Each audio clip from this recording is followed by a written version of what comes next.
नमस्कार, मैं हूं हरवंश नागो के एक और ब्रेकिंग खबर लेके आया हूं। वो भी आतंकवाद से जुड़ी हुई है। देर रात आपको जो घटना हुई रामगढ़ सेक्टर में चक पारस गांव में, एसओजी ने सफलतापूर्वक उन पाकिस्तान से आए हुए पिस्टल्स को बरामद किया। और ये खबर सबसे पहले जब आपको दिखाई, उसके बाद अगली खबर आतंकवाद संबंधित है। जम्मू के सुजवा कैंप में, जहां आर्मी का कैंप है, पूरा ब्रिगेड है वहां पर एक आतंकी हमला हुआ है। अब ये आतंकी हमला का फिदायन है, ये दूसरा है, मगर हमला हुआ है। इस हमले में सुरक्षा बलों ने, सेना ने मुंह तोड़ जवाब, घेराबंदी करके आतंकवादियों को देना शुरू किया है।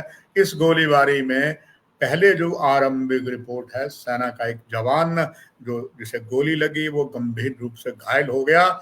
इतना तक सेना प्रवक्ता ने मान लिया है, मगर हमारे सैन्य सूत्र कहते हैं वो जवान जो गंभीर रूप से घायल हुआ था, अस्पताल जाने से पहले ही वो बलिदानी हो गया।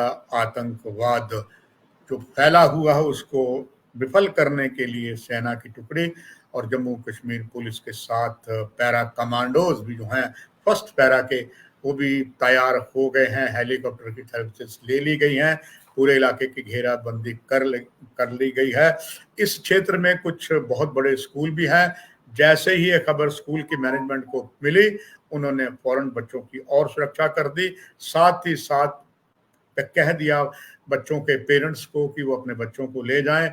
जिनको स्कूल की गाड़ी जाती है उन्हें उसमें बैठाकर सुरक्षा पुलिस के बीच उन्हें भेजा गया है। ये आतंकवादी हमला, अगर सुजुआ में कहें, पहले भी इस तरीके के हमले हुए हैं और इस हमले में हमारे कई जवान बलिदानी हुए। जिस दिन भारत के राष्ट्रपति डॉक्टर एपीजे कलाम बर्फीले रेगिस्तान लद्दाख के दौरे पर थे, उस दिन भी आतंकवादियों ने सुजवा कैंप पर जो एक हमला किया था, उसमें हमारे कई जवान बलिदानी हुए थे। इन बलिदानियों में ज्यादातर जो सैनिक जवान थे वो डोगरा रेजिमेंट के थे। और ये जो डोगरा रेजिमेंट है, इनका यहाँ पर एक बहुत ही प्यारा एक शेर नाम का एक बकरा था, वो भी शहीद हो गया था। उसकी वो एक पूरा जो यूनिट है वो उसको बहुत सम्मान देते थे। और जिस तरह सैनिक जो बलिदानी हुए थे उनको पूरी सैनिक सम्मान के साथ विदाई दी गई, इसी तरह जो इस यूनिट का बकरा था उसे भी पूरे सम्मान के साथ ऐसे किया गया। सेना पहले भी अगर बलिदानी हुए, कोई भी, चाहे स्निपर डॉग हो या कोई हो, ऐसा होता है, उन्हें भी वही सम्मान से अंत्येष्टि की जाती है जो हमारे बलिदानी सैनिकों को की जाती है।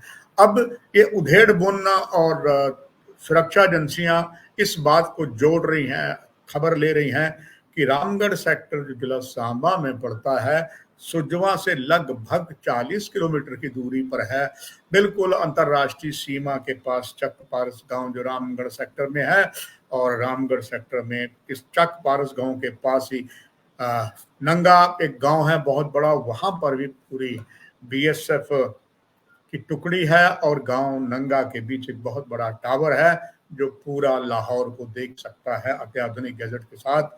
वो बिल्कुल अंतर्राष्ट्रीय सीमा के पास है। इस यहाँ आस पास बहुत से गांव हैं। इसकी भी जांच चल रही है कि कहीं ये जो आए हुए रिवॉल्वर्स हैं, चूंकि मतभेद आपस में ही सुरक्षा एजेंसियों के थे, इस संबंध में प्रातः ही आपको हमने इसी तभी मीडिया के माध्यम से जानकारी दे दी थी।